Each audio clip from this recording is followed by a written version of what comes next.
And that gets me into that next question. In the role that you are now, what are some of the ways that you're successfully, and maybe even sometimes you could say that you struggle if you do, balancing life as a dad, as a partner, as a CEO, and for your own mental and physical well-being? How do you juggle all of those roles, and what do you do in order to improve your relationships in each of those roles that you're in? Look, I used to. I think I went through a period back in 2019 where I completely burnt out, right? And I got like really depressed and anxious, and like I ended up having to go to like almost like a, a rehabilitation clinic for like CEOs and people that had breakdowns, right? And it was a really eye-opening experience for me because it was the first time in my life I'd been so like this for many years, and I started getting all these emotions, the pressure, and all this type of stuff, and I didn't know how to process them, right? And so it was leading to a lot of the time, like when you're anxious, it's just because you're not grounded in the present. You're like, uh, you know, depression is generally you're caught up in the past, and anxiety is you're caught up in the future,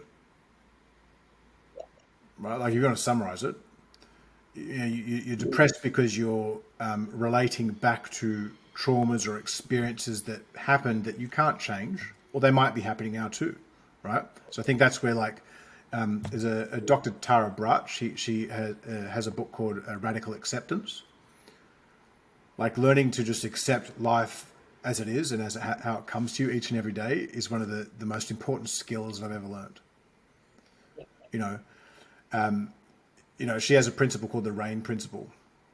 Recognize the feelings that you or the thoughts that are coming up, right?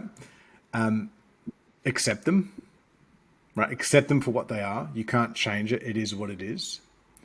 Investigate why you're attaching a certain emotional feeling towards that situation. Is it, are you feeling down on yourself because of something your partner said to you, because of your circumstance in life, whatever it is? And then to like decrease the intensity of that experience, nurture it. Like it's okay to not be in shape all the time.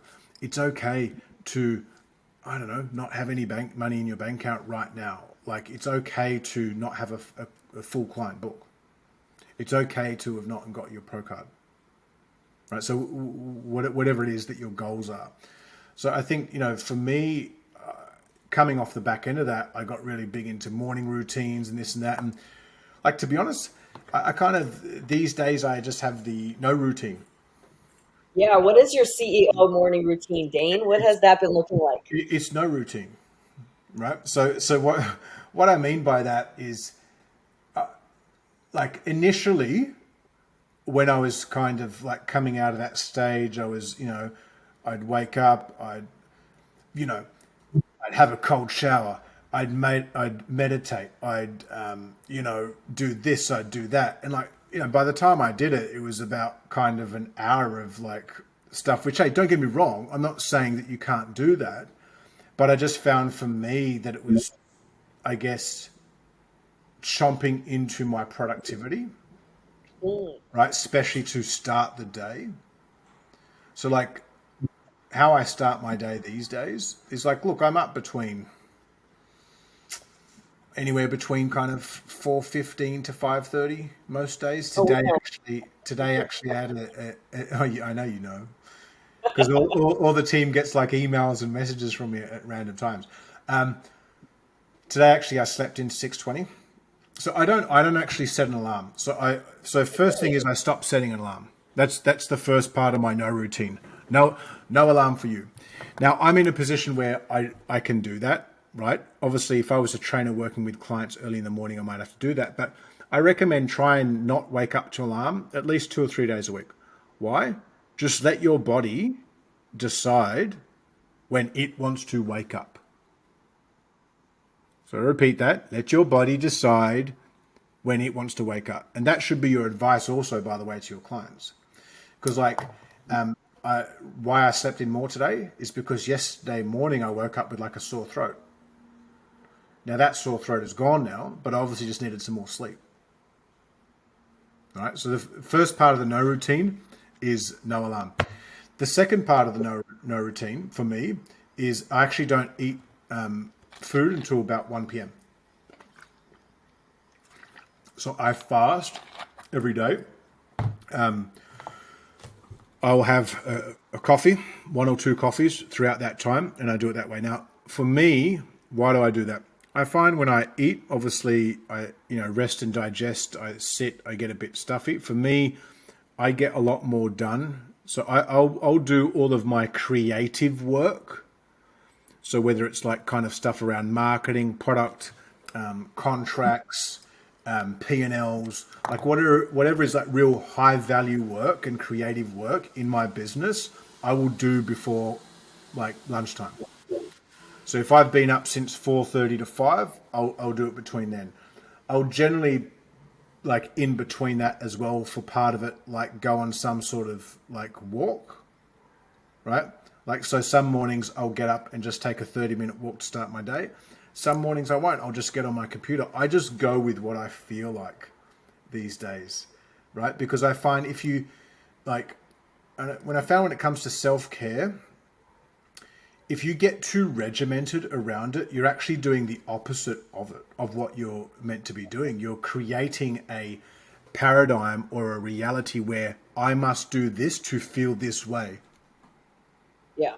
I must meditate, ground myself, go for a walk on the beach, have a cold shower, have a fucking hot shower, do this, do that, do that. I must do all these things to feel a certain way.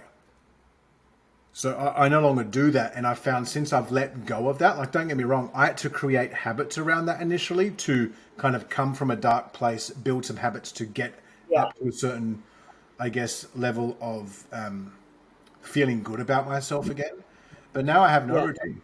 And I'll tell you, it's the most liberating fucking thing that I've ever had. Like, so I very rarely now, like I had a moment last Monday where, it was super stressed, had a bunch of stuff, we've got 7 kids in my house. So, I got a lot going on, and kind of it got to about 1 p.m. on a Monday, and I was just like, I need to take the rest of the day off. And so I literally just went to a local massage place, got a foot massage.